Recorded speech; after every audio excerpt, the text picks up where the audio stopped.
Welcome back to the Purple Bloom podcast with Lauren and Alicia. And today we're going to be talking about Ticketmaster, and today is actually the last episode in season 1. So, I know. So we're going to be wrapping up and talking about our experiences a little bit and what we've learned, things like that. So, join us for the episode. All right.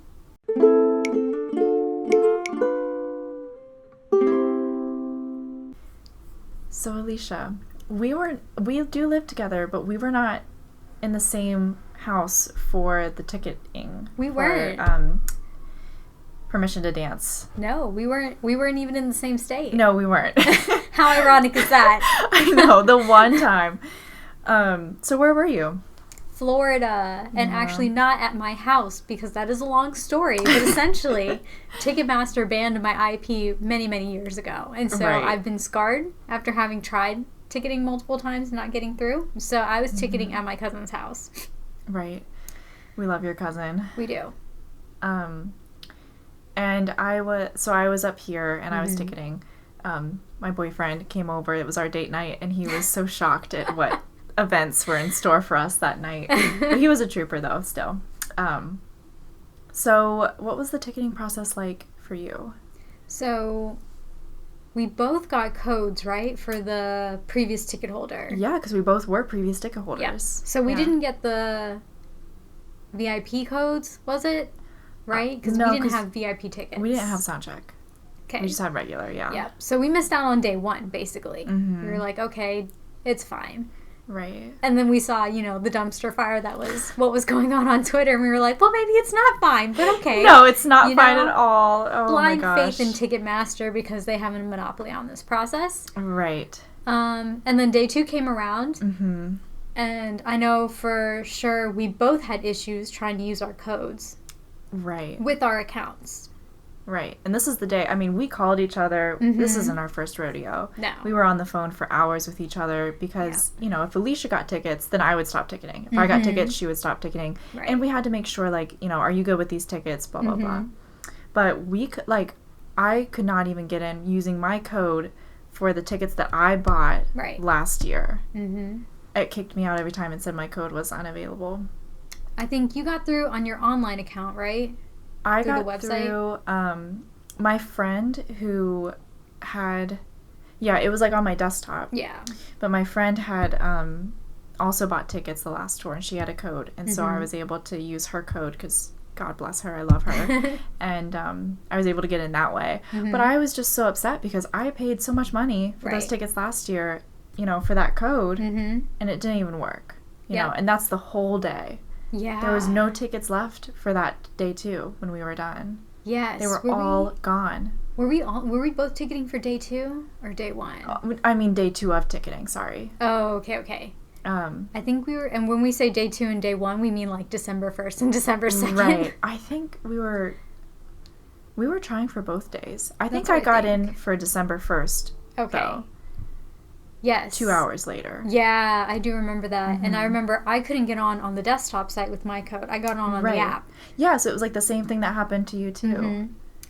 But I just remember we were both sitting on, we've got Twitter open, we've got our stuff open, Ticketmaster's open, we're on the phone.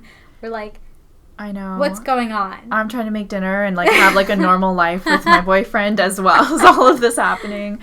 And you're trying to hang out with your cousin too because he came home during all this. Oh yeah. But it just took hours. Hours. This was the first time where it took literally 2 hours for us to get in there. Right. And I don't think I got in there. I think you got in there. I got in there, yeah. I didn't get in. I feel like it's taken us a long time before. But we never had these kind of codes before. True. Before, when it took this long, it was everybody. I don't know. And I still thought, so I got in, and all that was left was 300s, 400s, and 500s. And I know you didn't want to go for the higher-ups because it was just, so high up in the stadium. Yeah. But I was, just trying to get, something. So I tried to get a 300, and it wouldn't let me. The whole thing of if it wasn't a Ticketmaster error. Yeah. Because I think my boyfriend and I actually looked it up. The error code that came up, it literally just showed that it was a server error. So if it wasn't the server error, then it was another fan got to it first. For every seat, every single seat we tried to get, even the like last row in the 500 levels, we were trying for those. Same thing. And then I went on Twitter and I found out that other people were having that problem, and I don't know why I didn't think to look at Twitter first while I was having this issue. I think I was just drained and just like, you know, I needed to be thinking clearer though. You know, but because after the fact I went on Twitter and some of my friends had that same issue. They opened a new window, got in the queue again, got right in because it was their account, and they were able to purchase the tickets. I see. But why is it working like that, you know? Right. It shouldn't be working like that. We shouldn't have to play tech to Ticketmaster where we're trying to give you our money, Ticketmaster. Exactly. Literally. Here. So, and that is the difference between buying a like face level or face value ticket and buying a scalp ticket too. Right. So, and I remember I had the Army fan club pre-sale code, and then we didn't think to get another one, right? Because you had the opportunity to go and do another code too after that, like Ticketmaster verified fan. So lo and behold, me and Lauren were not taking this pre-sale seriously. We're like, there are no more tickets left, whatever. Right. So I just casually joined from like my phone, hanging out with my friend in Florida. Right. And then all of a sudden I go on Twitter just to like, you know, see what's up, and I'm like, these people are in there and there are seats everywhere. Yeah. That made me really upset because I don't know. It just made me upset. Because, you know, you spent so much money and you had like so much. You were looking forward to the concert that you bought tickets for. Yeah. And then there were less tickets for that than there was for the Army membership. Yeah. You know.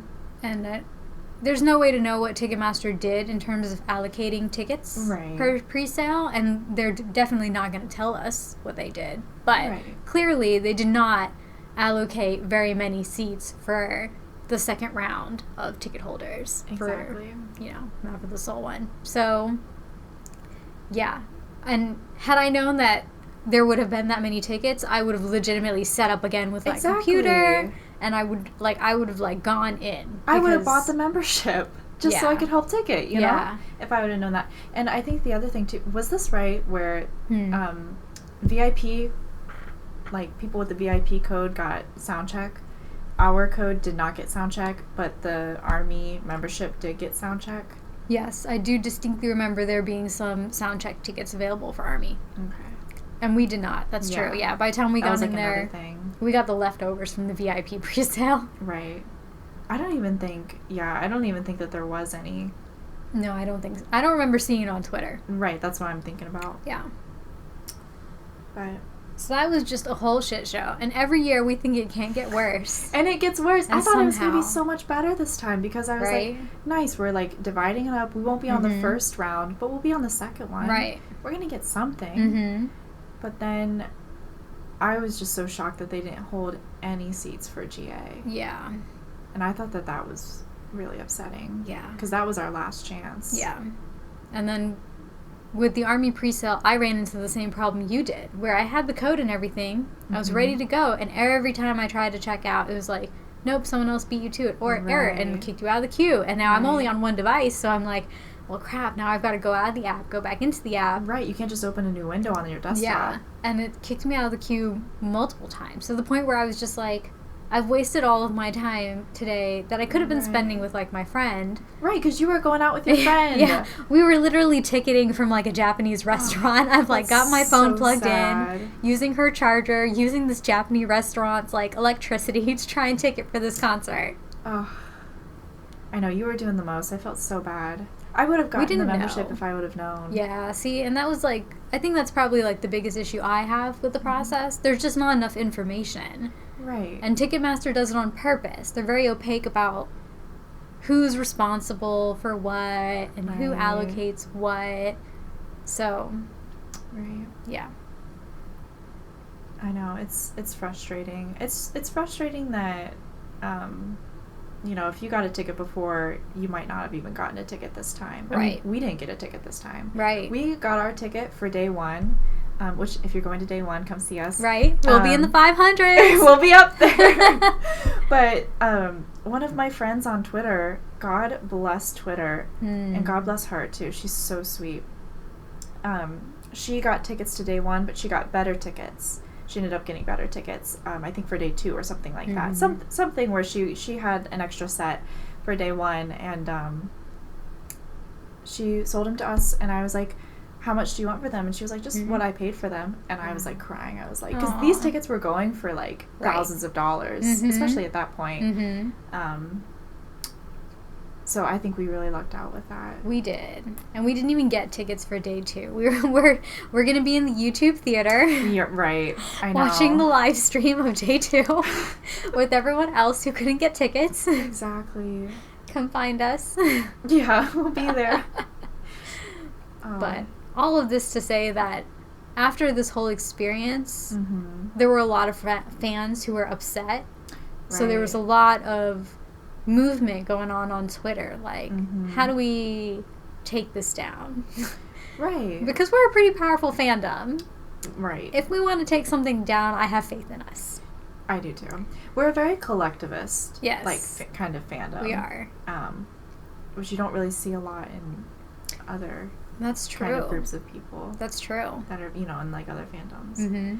So this ticketing experience led us, especially Alicia. Alicia like deep dived into all of this, and I was like reading some of the like the plot line for our episode today that she wrote. I was like, oh my god, I had no idea about this. I was like, shocked about so much. So I just like saw some lawsuits going on, and I signed up for them on Twitter. But you actually like dove into it and read more about it. So what did you learn in your after ticketing experience? Yeah, so one of the big things that I learned was that Ticketmaster has a tendency to buy out its competitors. So it has a monopoly right now on ticketing because of the software that it uses, and because that software is in so many venues across the United States. So essentially, because I know a lot of people were like, and me too, I was like, Big Hit just needs to make a ticketing platform here. Right. It would just solve all of our problems. Just put it on Weavers. It'll suck, but it'll be something better than Ticketmaster. Right? And it probably would, except they would have to do that at every venue.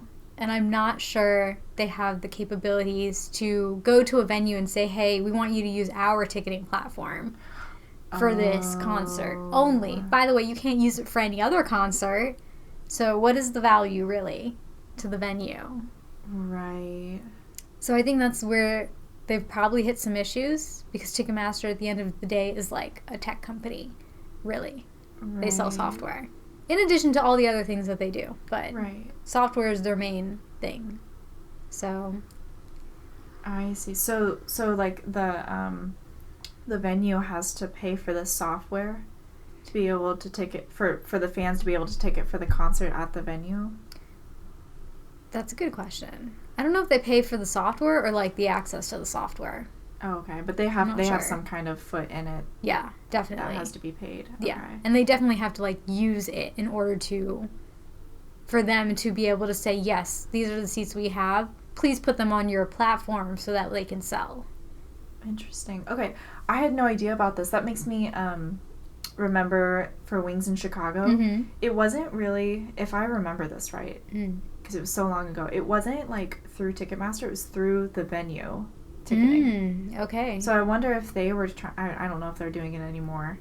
It was like kind of a small stadium, but I wonder if that's like their kind of pushback against Ticketmaster. I mean, it was so long ago, they might have like been adopted by Ticketmaster already. But I mean, that is a nice thing to see, that there's at least one outlier. Yeah.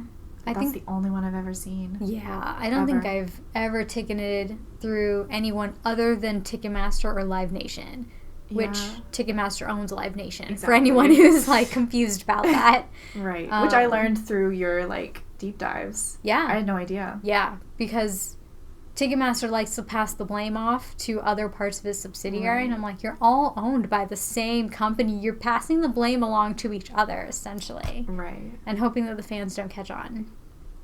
But in doing my research, there was also... She's a scholar. Yeah, no. But there was also a blog that Ticketmaster actually put out about their own software. And they had a really interesting part that mentioned the best available search algorithm. And I know that's how almost everyone looks for tickets, because you don't have time to zoom in on that map on that 2 seats and be like, yeah, I want these 2 seats right here. I was like training myself on the best available seats. Like I was clicking through them on different concerts before our ticketing process. Because you would think that that's the easiest way to ticket, right? So apparently that algorithm, like the best available search algorithm, searches within the same section of seats, like the same section and row of seats, for all requests coming in.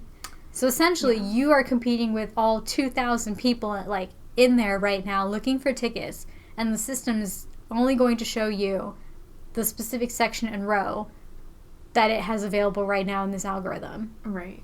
So that explains, I think, the reason why you get those errors so frequently, because the algorithm is probably like, well, there are, 2,000 people trying to get these 2 seats right here. Right. Error. Right. And like, how does the system pick out of the hundreds of people that are clicking that at the same exact time? Yep. How does it pick which one gets it? Yep. And so I don't think Ticketmaster has a good way of doing this. Like, their system clearly cannot handle the volume of ticketing that, like, BTS requires. No. In terms of prioritizing and... Which is why I think they did what they did and, like, divided it up by access codes. But then they don't divide it up equally. Yeah. And then they don't leave any for anyone who doesn't have an access code and can't afford, like, to buy a membership or to buy tickets to the previous concert and all that. And that brings us to our next section, which is like the reseller trade. Because if you look at it from a Ticketmaster standpoint, of course they want resellers. That means they make money on the ticket and then the resale. Right. So they actually have a whole handbook for resellers. They will not admit that there's a business going on. NPR has done investigations on it. CNN has also done investigations on it. Really? Yep. And all those articles will be in the description box because, we love it. It's me. I'll be reading them with you guys. But essentially, they, well, we don't know, right? We don't really know what they do. Right. But somehow, if you go on now and you go look on Ticketmaster, there are entire rows of seats that are on for resale. Like 10, 12 seats in an entire row. And you're telling me all of those fans have put those seats up for sale? For when we could have only bought 4 at a time. Yeah. Also. Yes, and so the shady response I got from the person who did call me back from Ticketmaster. Oh, right. Because they called for like 2 hours. Was it 2 hours or something? It was a long time. I wrote an email, and then someone actually called me back. That's what it was. And so... That's what it was. The response I got from them obviously was lackluster. Right. And, among the answers that I was given was that they don't know who decides what percentage of seats get allocated every day. Ticketmaster doesn't see seats released. Passing blame. Yeah. They said an event organizer is the one that goes to SoFi, and then from SoFi to Ticketmaster. And they didn't know who the event organizer was. I'm like... Shouldn't you know that? What? Are you sure? Okay. And then when it comes to ticket limits... The reseller handbook goes all the way up to 20. Like, you can buy quantities of 20 in the reseller handbook.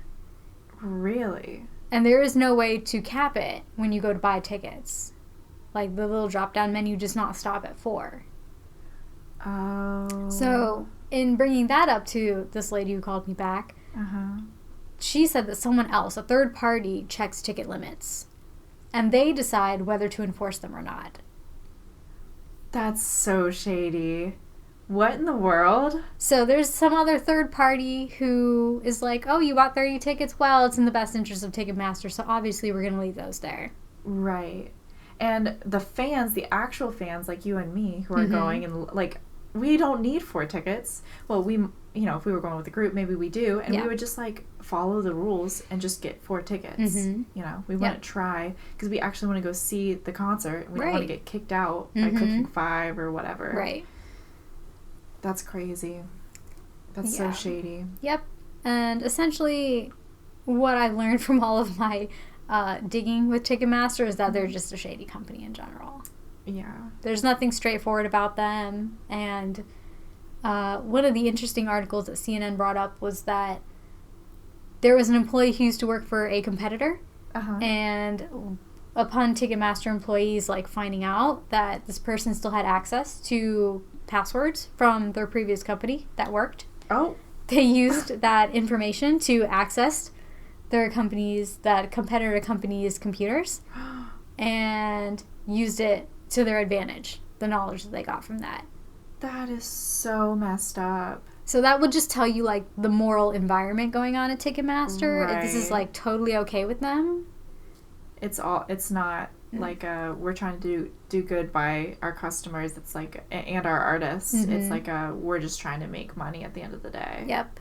And they did indeed make $7.2 billion in 2015. Which is just mind-boggling for a ticketing company. Yep. And their profit and loss statements are available, from the Security Exchange Commission. And you can look at the losses that they have, which is not nearly as much as the profit that they're making. Jeez. It makes me wonder, what kind of contract they're signing with these artists. Because it was Map of the Soul, right? That was the concert we got. That was not canceled. Everyone was canceling their concerts, but Map of the Soul was not canceled. They refused to cancel that and give us our refunds until it was a year and a half later or something like that. So it makes me wonder, what kind of, vice grip kind of,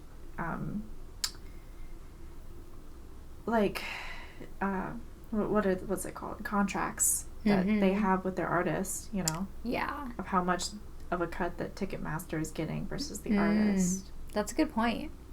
And I mean, they do have a controlling interest in Frontline Management, and Frontline Management manages the Eagles, Miley Cyrus, huge big name artists. So essentially they're just trying to work their way into every crevice of the entertainment industry to turn a profit. But I think, and I know me and you have discussed it for a long time, that they probably just didn't, Big Hit probably did not have a very favorable contract. And I think that's why they couldn't cancel the tour immediately, because they probably would have taken a substantial hit. Right. Money-wise. And although Big Hit has a lot of money, Hybe has a lot of money. They're also a company. Yeah. I know, because we were we had an investment in those tickets. And, the concert was going to happen. A year passed, months passed. So that's why we were when are we going to get this refund? Are we ever going to get this refund? Right. But I think that, and we just talked about it recently, that Big Hit probably had a new tour, something in mind, a way to build back that whatever they lost, that capital. Actually, about the refunds too, the ticket refunds from Ticketmaster. I remember them saying that if you were transferred tickets, the refund went back to the original purchaser. Oh, that's right. And so I don't know how that would work with resale. Because if you bought off of, we bought off of StubHub and Vivid Seats, right? So we didn't get that money back from Ticketmaster. That money that we bought from Vivid Seats or StubHub, we now had to go to Vivid Seats and StubHub, and get a refund for. Which I was able to get the refund for our friends from Vivid Seats because I got their tickets. But we're still waiting on our StubHub ticket. Yeah, those things have been, and I was on the phone for 2 hours doing that. I know. Finally got to someone. Finally got, the refund. She's like, it's going to take 30 business days. I'm like, wow, okay. Right. And then, no confirmation, no way to, track this. I now need to call StubHub back and be like, hello, where's the refund? It's been, 2 months. Right. Yeah. Terrible inefficiency all around. Yeah, big time. But yeah, that was our rant on Ticketmaster. The links have way more information than I gave in this episode, but I just needed to rant a bit because and yourself, I feel like I learned so much about it just by hearing you talk about them. I knew that they were shady, but I didn't know just how shady they were. Yeah. We don't like injustice. I think as a fandom, we don't do, injustice. So if more people wanted to get on this, oh man, I would love it. Right. I am curious to see, like, what those class actions, like, if those are going to come to fruition at all. I really don't think so. Yeah. I mean, there is something underway already. I don't remember where it is, but they are, as the terms of, like, being given the ability to acquire more competitors, they had to, like, sell off a piece of their business to one competitor and then work with another competitor. Very nice. And so they've been watched by the government, but the government can be lobbied. Right. Sadly. So. And is lobbied. Quite often. It kind of, when you were talking about how Ticketmaster buys up a lot of other smaller companies, it reminded me of Amazon and how, like, that's how they got big. Because they were just eating up all the little guys. And they were, what was it? Like, they would take a product and they would just put small businesses out of work because they would put their price so low where they're not even making a profit. Yeah. Then once the other guys are out of business, they put their profit up. Or put the price up. Exactly like Walmart. Walmart does the same thing. Do they really? That's how Walmart got so huge. They would be like, well, we can sell your product for less money than this other person who will give you more money. However, our stores are everywhere. Yeah. Yep. That's how big businesses get around, essentially. Dang. But one last point I have to make. Yes. And which is... Yeah. And I have a question I want to ask you. Okay. And it's about tickets being on resale sites before they go on sale. So, I actually found something about this happening in the UK, because Ticketmaster is everywhere. So, this company actually did, like, an investigation on how many tickets were on a resale site before they actually went on sale, which technically shouldn't happen if there are no scalpers or resellers going on, right? And they analyzed a whole bunch of tour dates and found that, like, within... Ooh, what does that say? Within... I don't have a time frame for it, actually. It doesn't give me a time frame. But, the day before. The day before, the resale sites such as StubHub, so this is not Ticketmaster verified. This is like... Oh, okay. Those the off-sites. The third-party resale sites. They already had hundreds of tickets on sale for these concert dates where tickets technically have not been released yet. And Ticketmaster will say, too, and Ticketmaster loves to say, don't buy off a resale site. Because they're just like selling you a theoretical ticket that they don't have yet. Right. But what if that's not true? What if that's like an actual ticket that someone actually does have? I wouldn't be surprised. I would not be surprised at all. Because to sell a ticket, because I had to sell a ticket on StubHub before. And I think I sold it on Vivid too. Because we got tickets to Speak Yourself. And we got like an extra group of 4 tickets or 2 tickets or something like that. Because we found better seats. So I was trying to sell them. And I don't think I was doing like a good job of it. It was like late in the season. Everyone already got their tickets. But I'm pretty like I had to provide like proof of like purchase and everything, like proof of the ticket or something like that. It might have changed. I mean, that was a couple years ago, but that makes sense. You can't sell on a third-party website if you don't actually have a ticket, right? Because then that third party now has to compensate whoever buys that ticket if it doesn't exist. Right. Man. And of course they would say that don't buy from a second party or third party website because you should buy the Ticketmaster resale because they're getting more of a cut out of that. They're getting 2 cuts. At least they've gotten rid of dynamic pricing. Gosh, that was so... oh, man. And what was that, like...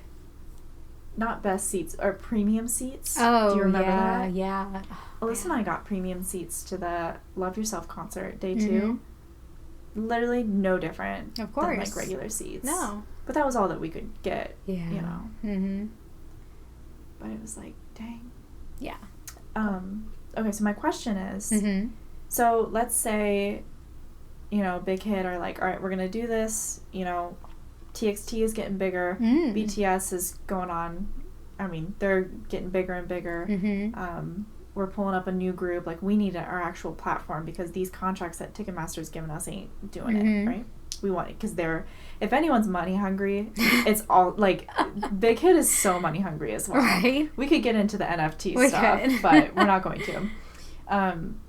So let's say they pull it together and they're gonna pull all the stops. They're gonna go to the venues and they're gonna like, okay, we'll pay you to use this even. And they do it through Weavers. How do you want it to work? How do you think it should work? Ooh, that's tough. Oh right? My God. I know. You're opening Pandora's box. We can create our own ideal ticketing experience. Because I figured you did so much research on Ticketmaster and how it works, and we've been through it. We know how it works. Yeah. So what would the ideal situation be like? Ooh. I'm trying to strike a balance between what they do in Seoul and what American fans want. Because in Seoul, it's all raffled for floor seats. I know, and that, like, breaks my heart, but it's also, like, the only way it can be. Exactly. The only way it can be fair. Because there are, you know, hundreds of thousands of people who want thousands of floor seats. And that's just not possible, right? And you have to be an Army member, too. You do, right? Yep. Yeah. But you can pick the seated seats. Yes. Okay. Yeah. That's what the general public have access to the seated seats. I think something like that where they do a good job of sectioning.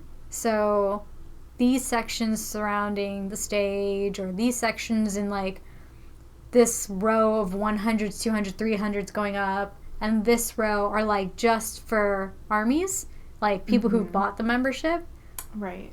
And then there's still an equal opportunity for people who don't have a membership and who like just want to go general public to also get seats. I'm thinking not raffle. I'm thinking if it were raffle, it'd have to be in 2s and 4s. Yeah, absolutely. It can't be 1s. No, I don't think it would work. Which sucks because, you know, I'm sure there's someone out there who doesn't have like a friend or doesn't have anyone they can go with. But at the same time, it's like, there's got to be rules. There's got to be ways to stop the scalps. Yep. You know. So I would really appreciate like an Army fan club pre-sale only done through Weavers, like not through Ticketmaster. So how would you stop resellers in this?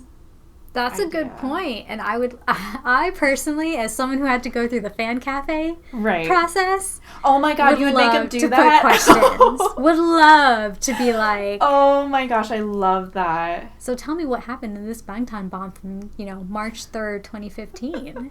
Because that was the old school fan cafe questions that you got. And Alicia went through that. She actually did it. I got the newer version of that where it was like much easier. You just had to put like their correct Korean names and the correct Korean formatting for their birthdays. That's so funny. And it was like way easier than like the previous people who had to go through it. Thank the Lord.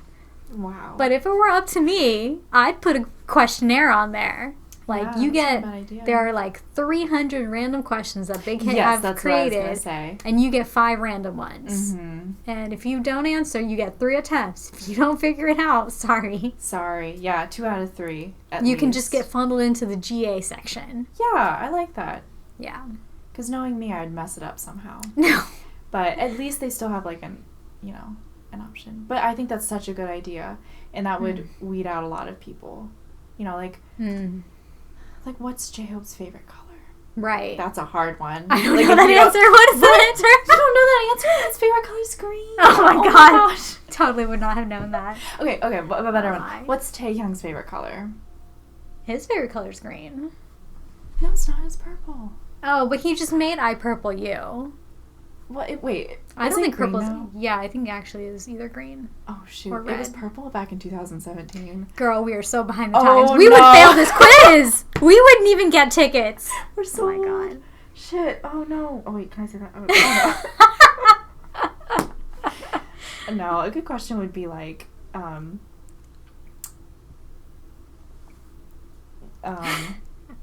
what was like J-Hope's hair color in Wings era? Something like that. That is too tricky because it changes. But it was pretty. You have to be for orange. Like. Was it? In the Wings. Wow. You're right. They do change. Where? Oh, we could have like a picture of like Jungkook's face, and then it's like click where his mole is. Oh my God. It's going to end up being one of those CAPTCHA type things where you've got to like... Right, you have to like click it. Oh, God. And identify this person's just a little bit off. Yeah. You're out. Or like we did this one before. It was like, identify this person's like left eyelid. Oh, that's a good one. Oh my gosh, we would get that one, I think. I don't know. Yeah, you're right. I don't know. Jen and my God. Jungkook sometimes, Mm. they look too much alike. Mm. That's funny. Okay, so we would definitely put a questionnaire. Yeah, that would be so fun. I would definitely like to spread it out so the server doesn't get inundated. So, like, maybe ticketing takes, like, another 5 days. Like, how they did it for this one. Mm-hmm. So, how would you break it up? Would, like, you just randomly get and do, like, slot A, slot B, slot C on membership? I think that's the best way to do it, Unfortunately. It would be really hard if you had a specific date in mind. Mm-hmm. But for the sake of... for the sake of equality, so that everyone has a decent ticketing experience. Right. You just have to automatically get assigned a date and be like, well, this is it. This is it. And see, that's the thing is I was thinking about the scalped things. I love this idea. I'm going to run with this idea. Mm. But I was thinking maybe, like, whoever bought the, like, you get, like, an army membership, like, card, right? Mm-hmm. So whoever bought the tickets, that account, that card attached to that account, like, you have to show that when you go to the venue. Yeah, I think you actually do have to do that in Seoul. Which I think is amazing. I think you should totally do that. But, like, what if in that case where we run with the, like, 5 days of ticketing idea, and say I get a ticket for day 3, I, like, have a big presentation at work that day. Like, I literally cannot miss that day. But I can go day 4. But, like, how would I be able to, like, do that, like, switcheroo? There should be, like, a way to do that. Like, if I was able to, like, trade with someone. Yes. I wish they would do that. Make, like, an official trade board. Right. So, like, we verified that you're an army. We verified that these are your tickets through your membership, and they're yours. If you want to put them up on the board for trade, you can put them up. And it would probably be like so if it's a 200s and a 200s, even change, you can just trade them. No money is exchanged. That. Right. But then if you have like a 500 and you're looking for like a 100s, you can still trade, but there would be a difference in price. Right. And so you would just refund the in a perfect world, you would refund the person you paid more. And then the person who is buying that 100 is going to pay you the difference. Right. But I could see in this, because it's on Weverse, this is our creation. Right. But I could see it being on Weverse, and then you pay that, and you don't get a refund on that. That's like the trade board fee or whatever. Oh, that's I could see something like that. I guess it would depend if it's more a Weverse service or if it's a fan-run board. Right. Because I think if it were Weverse, then there would definitely be a fee in there somewhere. Right. But if it were like a fan run, like, we are not liable or responsible for this is all on you. You guys have to do it amongst yourselves, which they probably would never do because it's too much liability. But that is a big liability. Yeah. We'd have to, I mean, there's a lot of tech armies, though. Like, we could, in this scenario, we could get everyone together to probably create a board, but then it's like it would have to be okayed by Ticketmaster, or I'm sorry, by Weverse. It would have to be okayed by Weverse because still, even if it's a fan created board, you'd still have to show up to the concert with the card, your army membership card. That would get tricky. So it might just be better to do it through Weverse. Yeah. But I love that idea so much of a trade board. That's genius. And then just check, if you want better seats, just check back on the trade board whenever.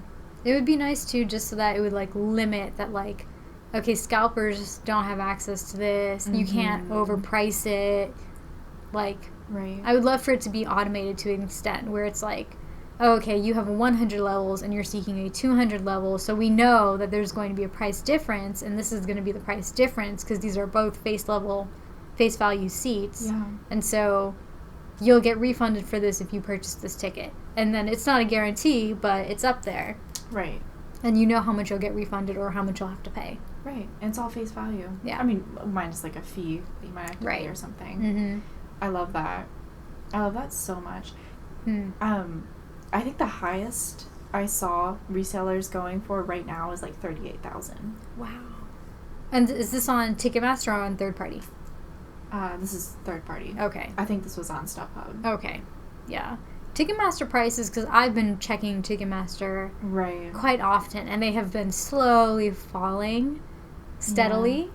So, like me and Lauren were talking about yesterday, it's just a game of chicken, where it's just how long are you going to wait? How low are you willing to drop this price? Because if it's the day of, and these are instant delivery tickets, I'm going to wait till the day of. Mm-hmm. You know what I mean? I'm not going to pay $1,200 for this, 300 level seat. I know.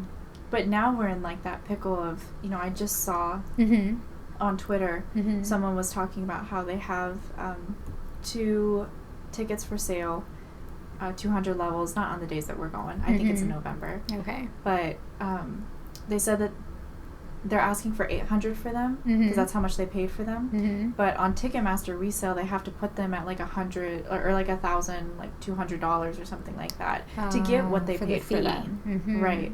So they're asking we can just do this, they're on there, but if you want, I just care about getting my money back. Right. So if you want to do it on Twitter or Facebook, whatever. And that's just so risky, which is why I like the idea of the fan board. Because at least if there's a way to verify that, yes, this is an Army membership ticket that was purchased as face value, there's no, I'm going to buy this through Twitter, because you really don't know what's going on. You don't know who this person is. Unless you know them. The one girl I got our tickets from, I knew her. But if it's someone you don't know... Right. Even if they have a lot of followers, they could block you in a second. And you'd have no way... Twitter doesn't have the capacity to... report someone for that. They can just delete their account, they can move their URL or their @ and that's it. You'll never find them again. If they have no followers, they can make you out to be the bad guy. Yeah. I've had that happen to some of my friends. Yeah. So overall, the ticketing situation here just... I know. Not worth it. But, it is cool that if we can think of such a cool fair system like that, I'm sure that Big Hit is got something. They've got something going on. I hope so. I really do. I think it might take them a long time to really get it. Yeah just because, like I said, Ticketmaster has such a monopoly on the venues that they're going to use, so it would have to be a very long process to come up with a contract for each venue. Right. That they're going to use it in and be we're going to take it through this platform, and if it's an app, God help us all, because, it might crash at some point. It will crash at some point, I'm sure. But, it's all steps in the right direction, though. Yeah, and there will have to be growing pains for any new system gets implemented. It's not going to be 100% the very first time they use it. So, look at Weverse. Yeah. No hate on Weverse. Just it's not my favorite social media. No. Yet. I'm never sure seek it out. She has room to grow. But it's all steps in the right direction. Yep. So, do we have anything else we want to say about Ticketmaster? I think I've aired my grievances. Okay. I'd love to call them. Call them up again. Yeah, and air my grievances to someone who will listen, but yeah. Right. So, if you work for Ticketmaster and you're listening to this podcast right now, send, our email's in the description. You can always reach out to us. Right? Or if you work for Hybe or Big Hit, we would also love to hear from you. Right. We honestly... Plenty of info. Yeah, we would honestly love a conversation. Just a conversation would be really nice. Just to, kind of, as concert goers and people who are, in the fandom and... and have been in the fandom for a long time. Even pre-BTS. Yeah, you went to Big Bang concerts. Yep, been with Ticketmaster for a decade now. Right. We would love to just kind of talk about and share our ideas on how it can be more fair, too. Because we get it, at the end of the day, you want to make, these companies want to make money, but it's also, companies are run by people. So, and they serve people. Yeah. So, all of that brings us to our closing ceremony of season 1. Oh my gosh. We're turning this around and making it positive. So, we started this podcast a long time ago. Yeah, right? We were Hold on. I'm going to look up and It see. had to have been February. Yeah. It was... when we started recording. Not even releasing episodes. Because we had recorded episodes for like 2 months. You're right. Before we started actually putting them out. We were. And we... Like, I had always wanted to do a podcast. Mm-hmm. And I kept telling Alicia about that. And then Alicia wanted to do a podcast. and so 7 months ago, well, more than 7 months ago, we decided to make Purple Bloom. Yeah. And it was one of the best things ever, I think. I learned a lot through this experience. It brought me closer to Alicia, my best friend. And it was really cool just to get to work with, Alicia and just kind of create something from scratch like this. Yeah. I think going in, I didn't have an idea of, like, how big it would, like, get in terms of not, like, we have a whole bunch of listeners, but just... Right. The 7 of you listening, we love you so much. We really do. I look up our stats all the time on Spotify. I'm like, oh, look. Someone else logged in. Someone else logged in. But no, I mean, like, it takes so much planning sometimes for some of these episodes, and then just like, oh yeah, we've got to like do a summary, and we've got to put it on this website, and we've got to, and like Lauren's got to like do the jingle, and we've got to like, and Alicia makes the YouTube. Edit. Yeah. Right. So it takes a lot more things than I think I realized when I went into it and was like, yeah, we'll just do a podcast. Right. It is like it's a more sustainable form of media that we can create and like be creative with, have like a creative outlet with, than like doing like a video, or which I would love to do a video, but we can always figure something like that out down the road. If we would be like 0 editing. You'd get us with all the bloopers. Exactly, because that's all we have time for. Yeah. We're both working.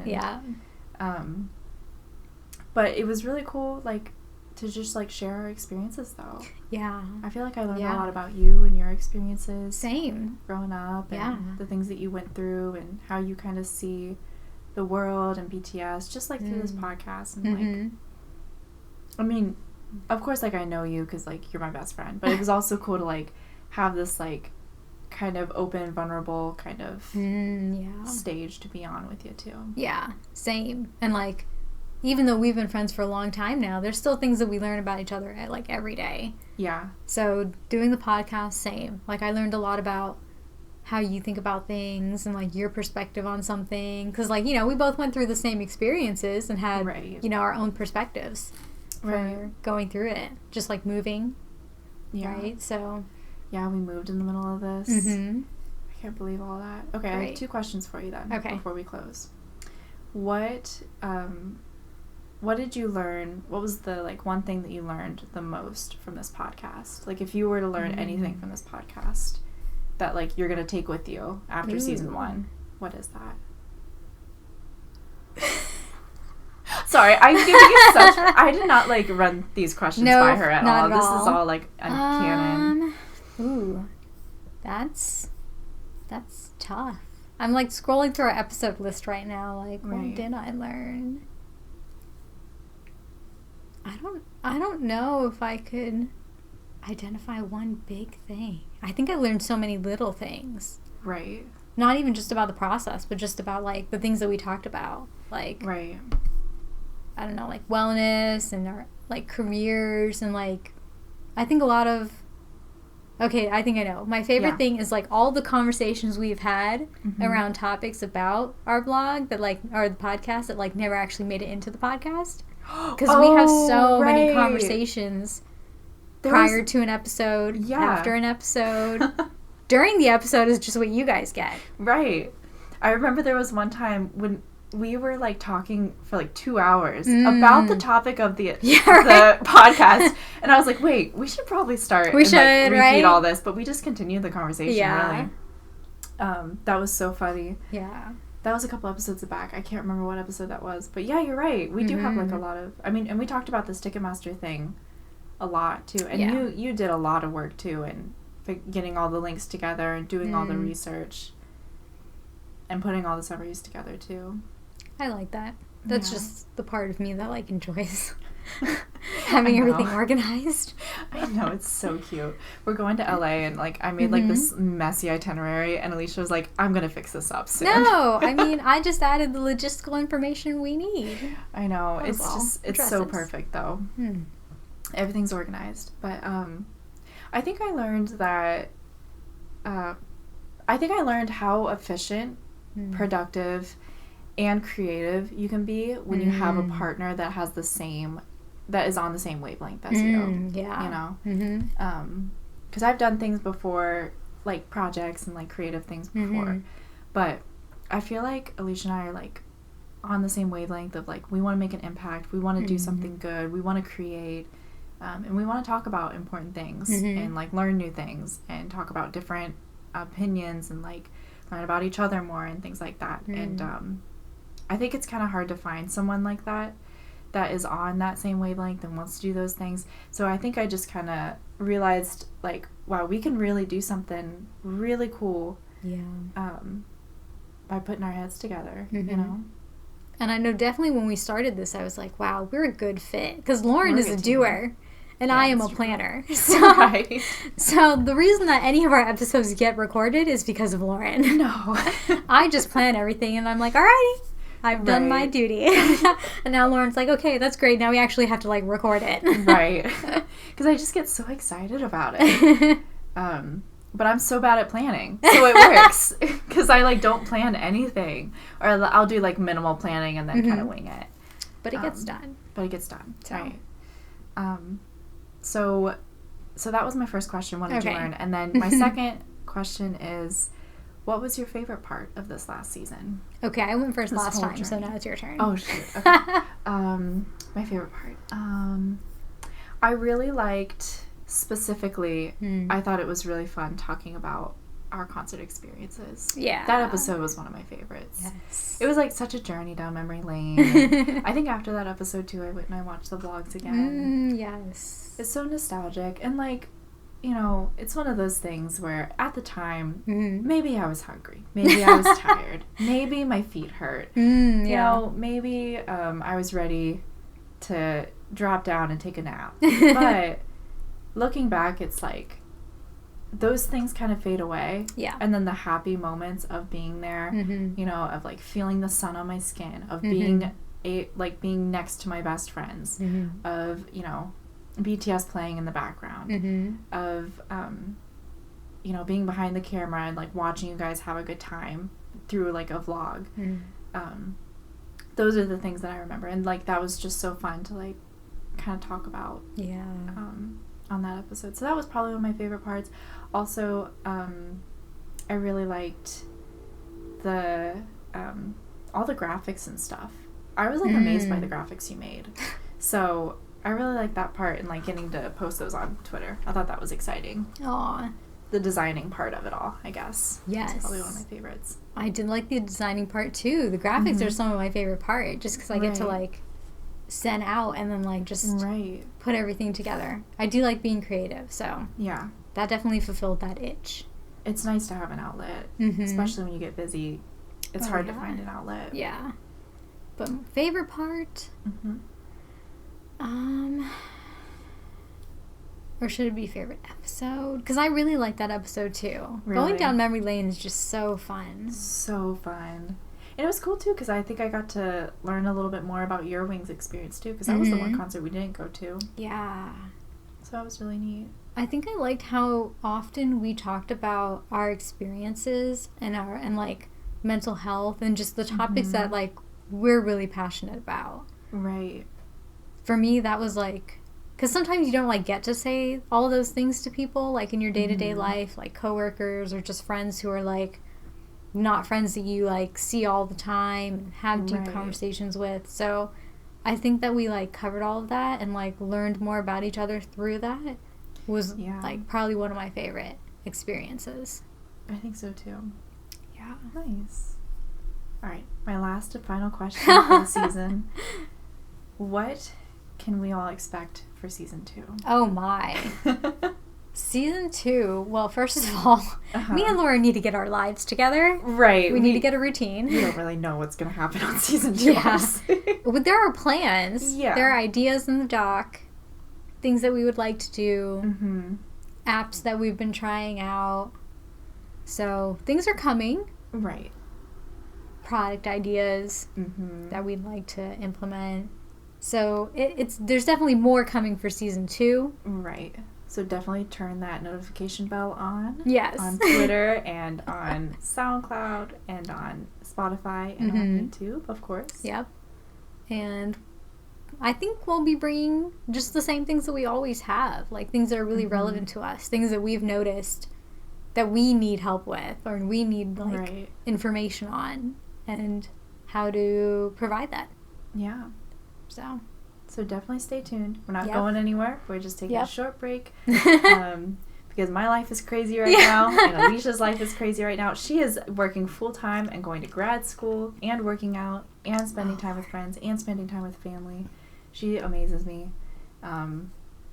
We just multitask, guys. Right. Just remember, you can't always get it done. You create the beautiful routine. It's totally okay if it doesn't all get done. Totally okay. But Lauren is also busy. Don't let her fool you. Well, right now I'm not. I'm in between jobs right now. But I am kind of busy, though, with some commissions. Story commissions. But chipping away at it. And, yeah. So, thank you all for listening. We cannot say enough how much we appreciate your guys' support. Truly. We know there's not many of you, but the few people that are listening, we just adore you. You're the reason why we're still doing this now. We read all of your comments on YouTube, all of the Twitter comments. We do look at the stats all the time for those who don't comment or are too shy to. So, with that being said, if you guys would like to see anything in season 2, oh yes, feel free to reach out to us. You can comment on the YouTube video. You can reach out to us via Twitter, PrupleBloomPro, or just DM us on Twitter if you know our personal ats,